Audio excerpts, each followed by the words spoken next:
Y lo dicho, en el cierre de esta letra chica hablaremos en particular del caso Penades y contextualizando hablaremos del tema de la explotación sexual de niños, niñas y adolescentes. ¿Promete usted por su honor desempeñar debidamente el cargo de senador y obrar en todo conforme a la Constitución de la República? Sí, prometo. De ese cruce en la calle Ricaldoni, de frente cuando me paró en ese auto gris, desde ese día comenzó toda mi historia con la prostitución. ¿Quién es? Es Gustavo Penades. La gente lo sabe. Tengo mi orientación sexual y no reniego de ella. Lo que no admito bajo ninguna circunstancia es porque tener esa orientación sexual alguien me pueda acusar de pedófilo.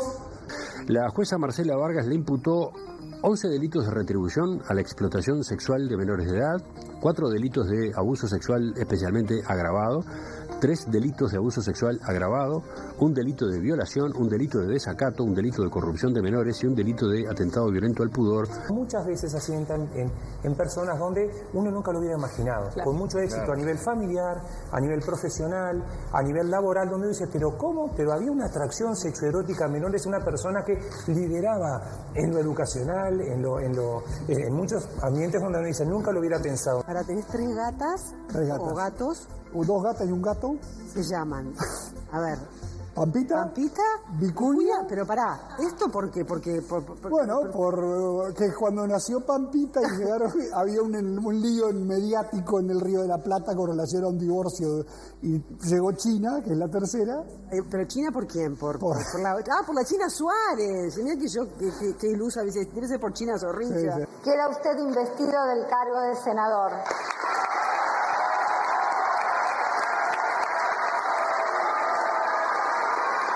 Nos pasa el patriarcado, nos pasa el uso y el manejo del poder, nos pasa la ruptura del principio de realidad a favor del principio de placer, y de alguna forma el ofensor de los derechos de un niño, el perpetrador del delito de explotación, siempre tiene una situación de poder mayor que la víctima.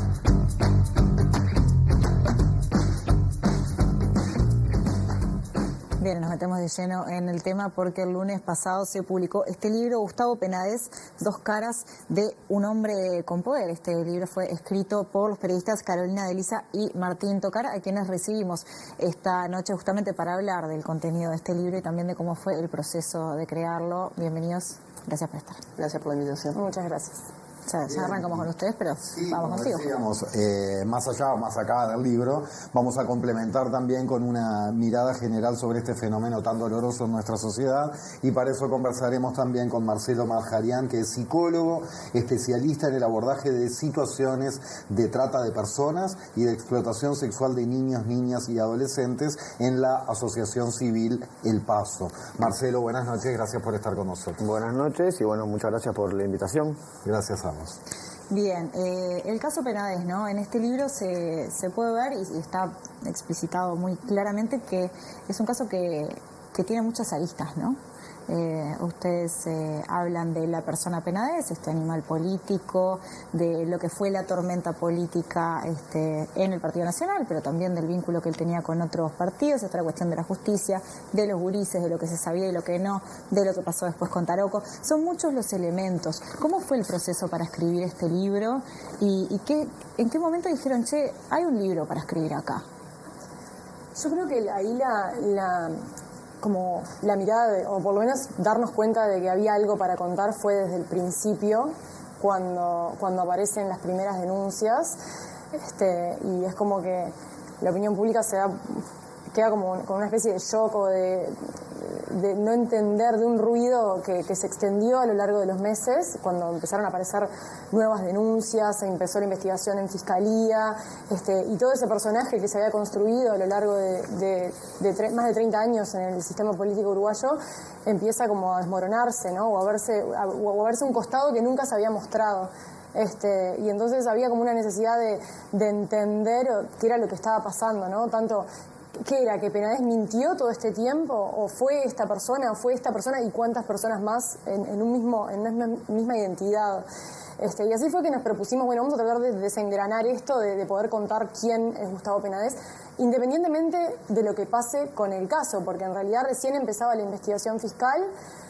No sabíamos y no sabemos todavía cómo va a terminar. O sea, a los ojos de la justicia, Penades es una persona inocente, más allá de las imputaciones, que lo que quiere decir es que se está investigando por determinados delitos a Penades, lo que no quiere decir que ella sea culpable, ¿no? O sea, eso desde el punto de vista judicial. Nosotros sí nos interesaba era contar, bueno, esta es la persona que estuvo más de 30 años en el sistema político, en la gestión pública, y va un poco por ahí la idea. Una persona que tenía un rol articulador muy particular, además. Y muy respetada, ¿no? Súper respetada de forma unánime por todo el sistema político. Eso es algo que hay que destacar. Por eso quizá el shock fue mayor de cuando se dio a conocer este otro costado de él, ¿no? Porque el respeto era unánime, realmente hablabas con cualquier integrante de todos los partidos políticos y lo que más remarcan de él es su capacidad de negociación, de entendimiento, de poder acercar las diferentes miradas para llegar a un acuerdo, para avanzar. Entonces eso era como lo más difícil, una persona con tanta credibilidad pública que empieza a salir todas estas denuncias. Claro, ¿no? Opinión mía, pero capaz que por eso es que logró sostener esto tanto tiempo. Martín, ¿cómo fue para ti? Sí, a ver, nos interesaba como abordarlo en dos planos distintos, ¿no? Que de hecho están reflejados también en la estructura del libro, que tiene una primera parte que avanza más sobre la vida de Penades, desde sus comienzos, sus inicios políticos, después lo que llamamos la cumbre de su carrera política, que justo es este periodo último en el que aparecen este aluvión de denuncias. Y bueno, trabajar, digamos, qué cosas mostraba Penades de su cara pública y también qué otras cosas pasaban por otras situaciones y en otros planos. Y después una segunda parte del libro que si bien nosotros no queríamos hacer un libro sobre el caso, que de hecho todavía está en proceso y vaya si faltan definiciones importantes en ese terreno, nos parecía que la reserva en la que se había manejado, obviamente por razones muy legítimas, ¿no? Para la protección de las dos partes, tanto el acusado como los denunciantes, esa reserva había conspirado contra cierto conocimiento de parte de la ciudadanía de qué eran bien las denuncias que estaba afrontando Penades. Supimos de forma fragmentaria cuáles eran los delitos que se le imputaban y cuáles eran un poco las cuestiones que estaban arriba de la mesa, y entonces una vez que reconstruimos un poco cómo fue el paso de los años en la carrera de Penades, también nos interesaba decir, bueno, esta persona que nosotros venimos acá a perfilar en este libro, hoy qué acusaciones pesan sobre él, cuáles son, digamos, los testimonios que hay en su contra, qué otro tipo de pruebas están en la carpeta fiscal y van a ser utilizadas en el juicio, y cuál es también la postura de Penades, que hasta el día de hoy se declara inocente de los delitos que se le imputan, y bueno, qué herramientas tiene para defenderse y cuáles son un poco las diferencias entre unos casos y otros dentro de todo ese gran abanico de denuncias que hay en su contra. Ustedes para el libro hicieron muchísimas entrevistas, tocaron muchísimas puertas, muchas se cerraron o directamente no se abrieron, pero después de todo lo que leyeron, todo lo que escribieron, todo lo que me imagino habrá quedado afuera también, ustedes pueden decir, bueno, nosotros sabemos quién es Gustavo Penades porque estas dos caras son tan diferentes. Sí, yo creo que esa es la pregunta que nos propusimos, y en ese sentido nosotros consideramos que una vez terminado el libro, a mí no me cabe, yo ya lo he dicho eso, o sea, no me cabe duda de quién es él. Después, bueno, la cuestión de a nivel judicial, qué tan responsable es, qué tanto se puede probar, ¿no? Sobre todo, que es otro tipo, son herramientas que corresponden más al sistema judicial. Después esa es otra historia, ¿no? Pero la verdad periodística, después de los esfuerzos que hicimos, tratar de acercarnos lo más posible a quién es él, yo creo que en ese sentido nosotros cumplimos con ese objetivo que nos habíamos planteado. Sí, también lo que remarcamos es que obviamente hay cosas que sí logramos retratar bien quién es él, cuáles son los rasgos de su personalidad, cómo se llevaba, digamos, cómo se desempeñaba en el rol público y privado, con su entorno, en otros ámbitos sociales. Obviamente hay un terreno en el que nosotros no podemos decir con total certeza algunas cosas, y eso también está reflejado en ese tono en el libro, ¿no? O sea, las cosas que podemos asegurar las ponemos en esos términos, y las otras que están un poco más por resolverse, o que hay distintas versiones y que hasta un lugar nosotros podemos llegar, bueno, las manejamos en ese plano también para que, bueno, ser más justos en la medida de lo posible con todas las partes.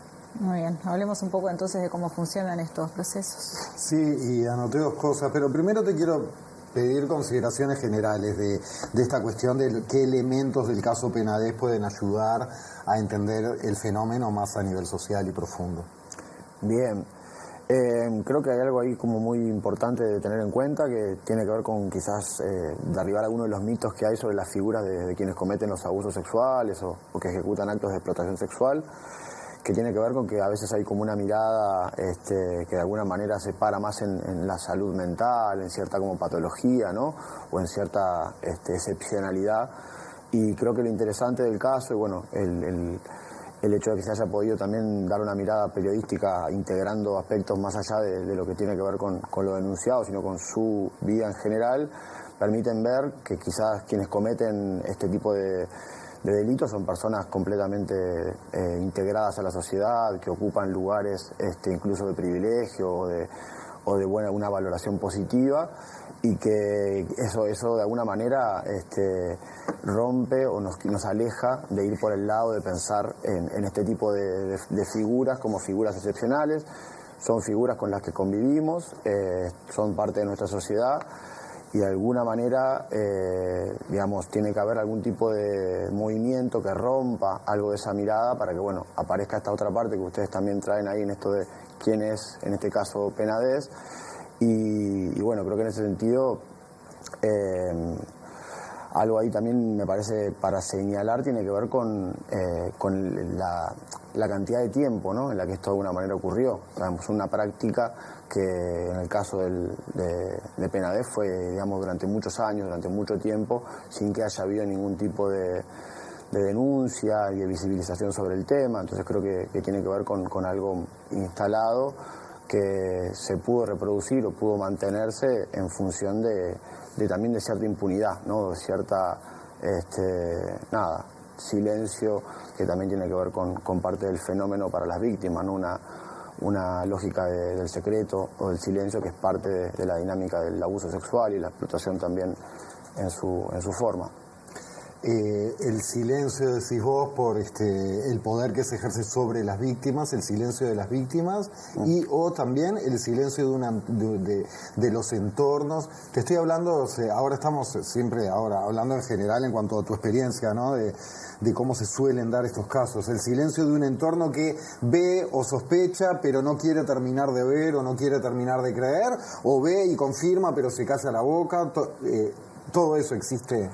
Sí, creo que está bueno lo que señalás. Hay como un poco las dos partes. Hay una parte que tiene que ver con que la explotación sexual, sobre todo, se genera en un entorno de la comunidad, digamos, ¿no? Tiene que ver con un entorno muchas veces del espacio también público, y en ese sentido ahí todos de alguna manera ocupamos un rol, ¿no? Tenemos cierta responsabilidad a la hora de poder señalar, de poder denunciar o de alguna manera poner cierta mirada sobre el tema, y no justamente en esto que traía de, bueno, una suerte de complicidad o de silencio, que de alguna manera lo que genera es que estas situaciones puedan perdurar y que las víctimas también no encuentren un lugar para que aloje algo de lo que pasa. Si de alguna manera hay un contexto que legitima, que no denuncia o que no apoya a quien está sufriendo un delito y una situación de violencia muy compleja como son este tipo de violencia, la violencia sexual, bueno, creo que en ese sentido hace que haya mucho menos condiciones para pedir ayuda y se perpetúen como este tipo de delitos en el ámbito de lo privado. Eso como por un lado. Y en relación a lo que traías vos de la dinámica del abuso y la explotación, bueno, parte de la dinámica de la operación que produce el explotador o el abusador tiene que ver con generar esas condiciones de secreto, de silencio, bajo diferentes medios. Muchas veces tiene que ver con el poder que esa persona ocupa y tiene, muchas veces también lo que está pagando, además de la satisfacción sexual, por decirlo de alguna manera, tiene que ver con ese silencio. Entonces, bueno, creo que ahí se genera unas operaciones que hacen que este tipo de fenómenos sean bien complejos y que tengamos que justamente los que estamos de cierta manera por fuera tener una mirada de mayor atención y asumir la responsabilidad que implica actuar de la manera que nos toque. Es excepcional porque anoté muy respetado, ¿no? Que se mencionó muchas veces.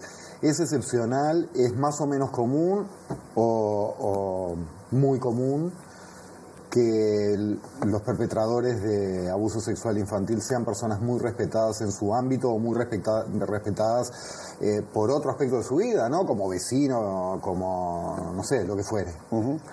Sí, es una característica bastante común, se suele dar bajo esas condiciones. Creo que ahí hay algo que tiene que ver también con cierta, protección que tiene quien abusa, que es, bueno, esta imagen o esta aura más valorada, positiva, con rasgos incluso solidarios con la comunidad, o no como con roles a veces en esos términos.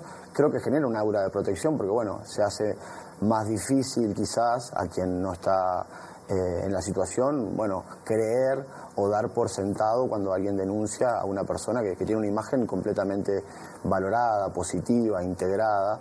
Creo que eso es algo que justamente quien abusa muchas veces utiliza como cierto escudo, y sí, es una de las características más comunes.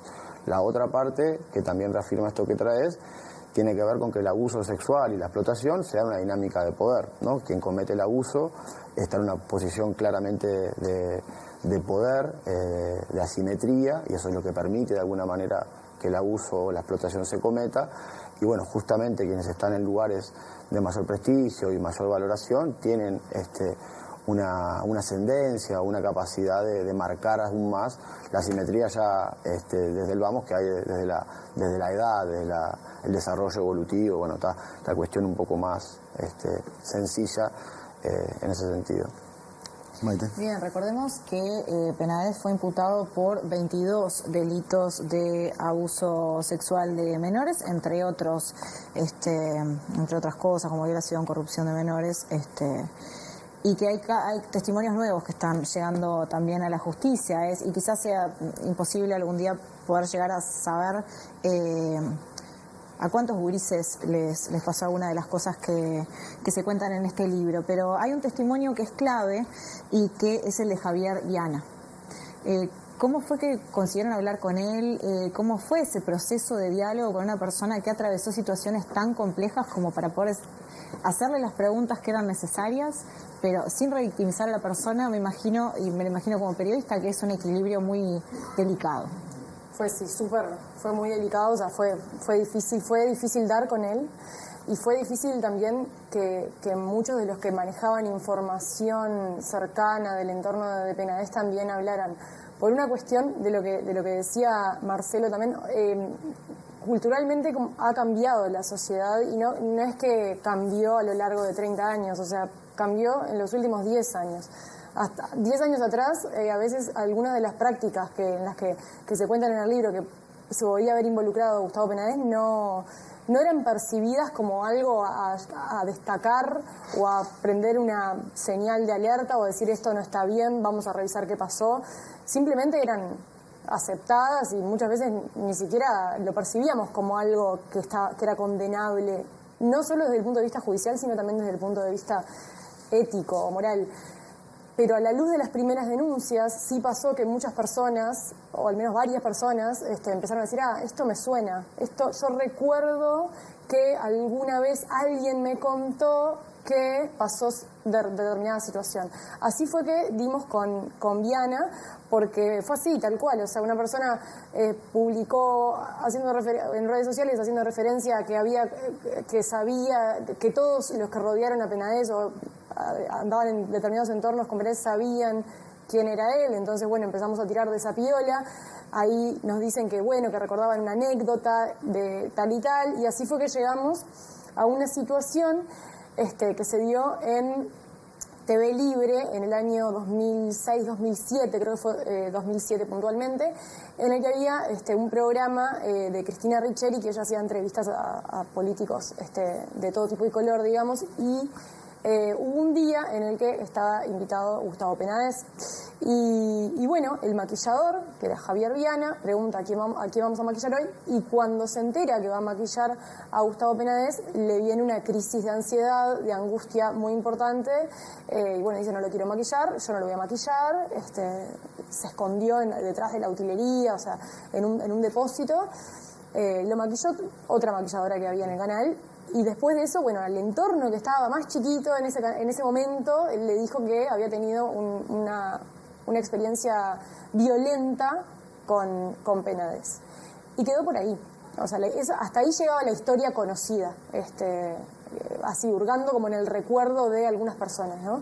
Y bueno, y después de eso fue ver la posibilidad de poder llegar a él. Y él estaba en España con otra vida, se había ido casi prácticamente enseguida desde que pasó eso, a los meses se fue.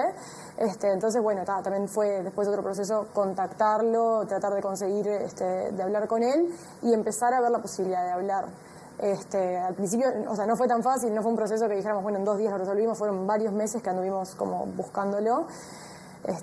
Y bueno, finalmente él quiso hablar, quiso dar esta entrevista que como vos decías, o sea, fue muy difícil para nosotros porque por un lado está la cuestión de que hay cosas que está bueno que se sepan, sobre todo en este contexto, y por otro lado está la angustia que le genera a la persona que tiene que recordar todo ese proceso, ¿no? Un proceso que él creía superado, o sea, cuando él nos da la entrevista, dice: no, yo quiero hablar de esto porque quiero que otros no pasen por lo que yo pasé y tal, pero sin embargo a él le removió muchísimo todo esto y tal, hubo que parar la entrevista muchas veces y decir: bueno, ¿estás seguro que realmente querés seguir?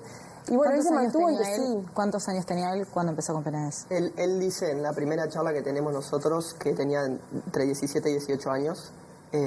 Después, en conversaciones posteriores, insiste sobre que tenía 17 años. Nosotros cuando llegamos a él, de hecho, no sabíamos con qué edad había empezado, o sea, nos habían relatado esta situación que se había dado en la primera década de los 2000 y que él había dicho que había tenido un vínculo que duró un tiempo con Penades y en el que había habido algún tipo de abuso. Entonces no necesariamente estaba presente el tema de la edad. Sí que había una diferencia de edad importante, pero no necesariamente que había comenzado, que había sido una parte de ese vínculo como menor. Y de hecho después de entrevistarlo y de hacerle preguntas, digamos, después de que tuvimos ese encuentro, que tuvimos algunos contactos más, discutimos mucho qué rol tenía o qué importancia tenía el tema de la edad, que obviamente tiene una importancia porque configuraría un delito o le daría otra impronta también a esa situación, pero nos convencimos de que más allá de ese, llamémosle, detalle que de vuelta no quitándole importancia, que más allá de esa cuestión había en su relato, que aparte se animaba a dar nombre y apellido, todos unos detalles de un vínculo que efectivamente era abusivo, incluso siendo mayor de edad, porque parte del vínculo, o buena parte del vínculo de eso, nosotros no lo podemos afirmar con total certeza, fue ya siendo mayor de edad, pero hay cuestiones en el trato de Penades hacia Javier Viana, relatadas por él, que describen toda una situación de abuso que aparte logramos ver que se relaciona con otros testimonios que han declarado cuestiones parecidas. Por ejemplo, una especie de modus operandi en la forma que Penades se vinculaba con... Claro, en esa misma época, o por lo menos en la década de 1990, por ejemplo, hay una de las declaraciones ante Fiscalía y ante la Justicia que declaró como declaración anticipada, de una mujer trans hoy en día que en esa época todavía se identificaba como varón, ejercía la prostitución y Penades estuvo con esa persona varias veces a lo largo de la década y lo que relata es que siendo mayor también, o sea que no era menor de edad, había episodios de violencia con Penades en el que había un maltrato bastante claro, flagrante y muy importante.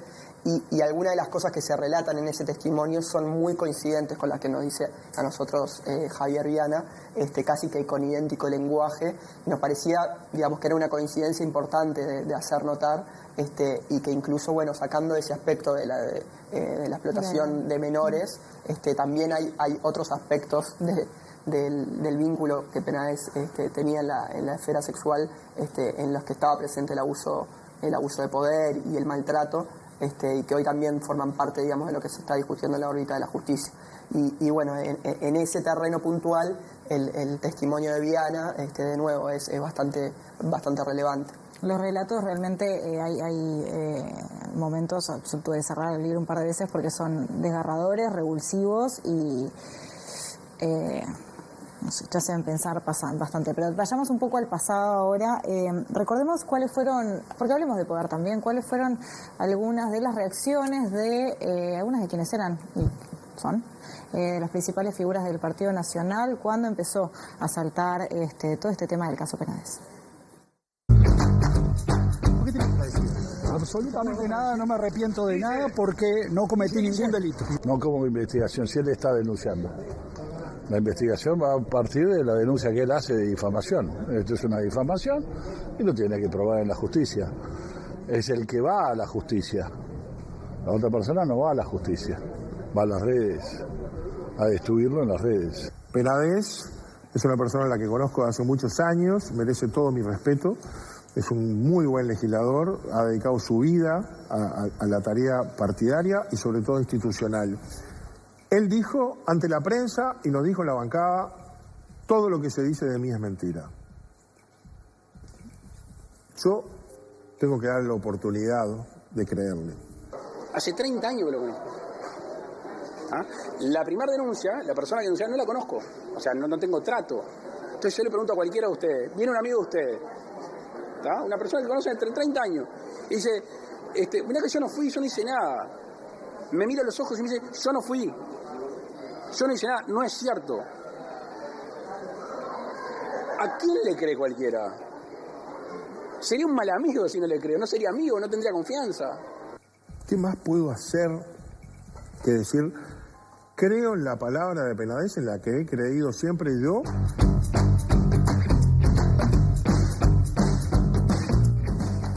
Más allá de que esto se refiera al sistema político y al sistema político en las más altas esferas, ¿en qué pensás cuando ves estas cosas y a partir de tu experiencia con respecto a esto de la palabra, ¿no? Del momento en que es, porque también más temprano se decía, bueno, a ver qué tanto se puede probar, calculo que lo de llegar a probar es una dificultad enorme, no sé, sobre todo esta cuestión de... Si puedo sumarle una cosita sí, claro, a esto claro. que le estás preguntando. También, como una persona que trabaja en este tema, ¿cuánto te parece que puede haber pesado que se hayan realizado estas declaraciones en personas que quizás estaban dudando si denunciar o no? Porque si hay un presidente o si hay personas con muchísimo poder que dicen, yo a esta persona le creo, no sé, ¿te parece que les puede hacer dudar de alguna manera? ¿Puede haberlos hecho, no sé, echarse para atrás de alguna manera o desalentarlos?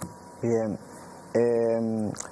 Creo que hay una primera reacción generalmente que tenemos como sociedad que tiene que ver con un efecto de negar ciertas cuestiones, ¿no? Como una cuestión ahí de tratar de querer creer que no pasó algo tan horrible como asumir que como sociedad no pudimos cuidar a una niña o un adolescente y sufrió un abuso sexual.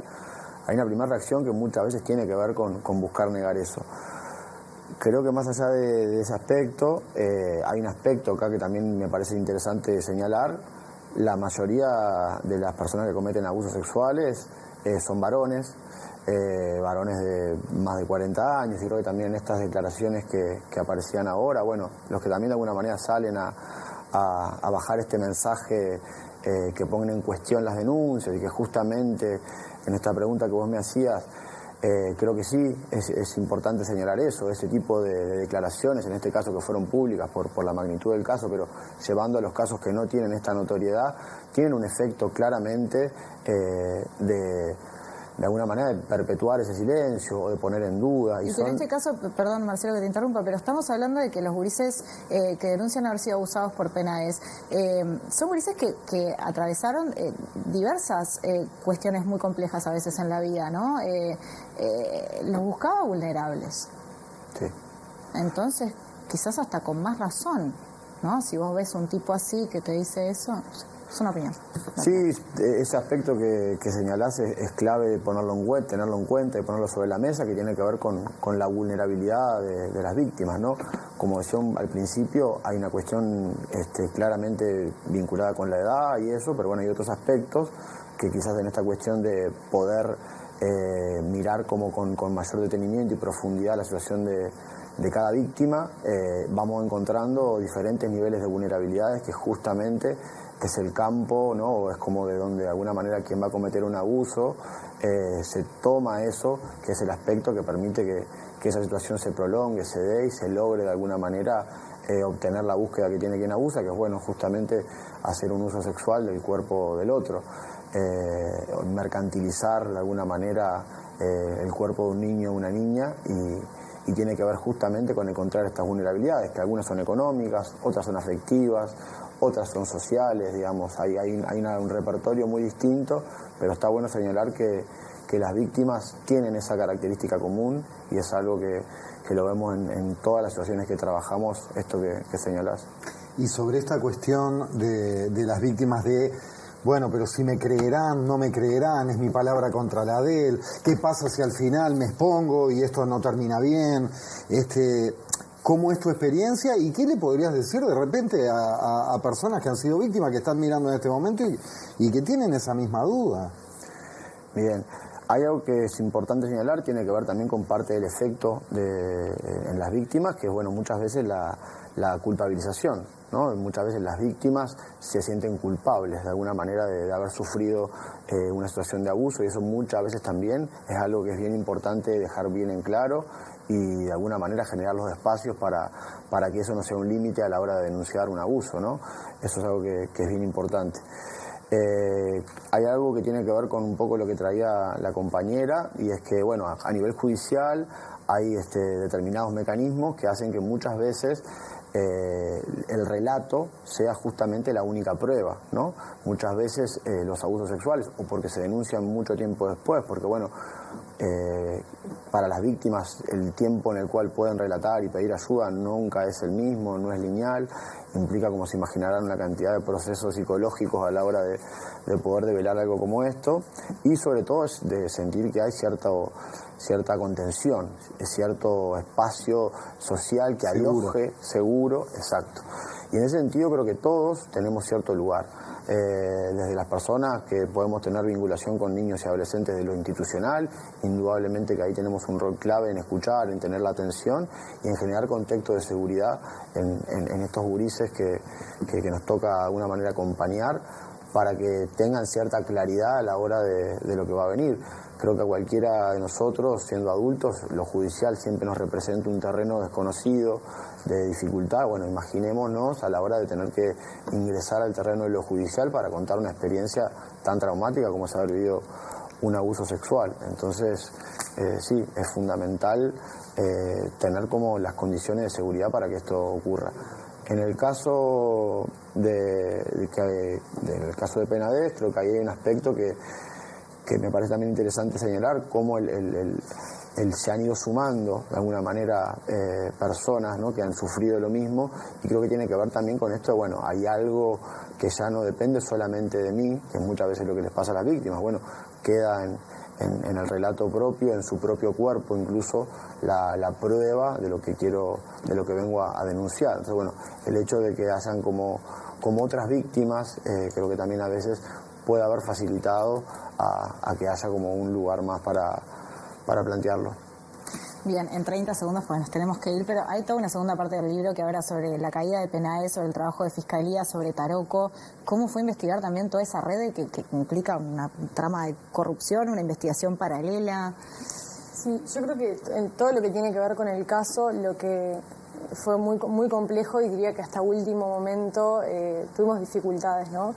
Por un lado, por la dificultad para acceder a las fuentes. Muchas veces, como periodistas, te pasa que cuando vos estás investigando un tema delicado, se cierran las puertas. Es como lo normal.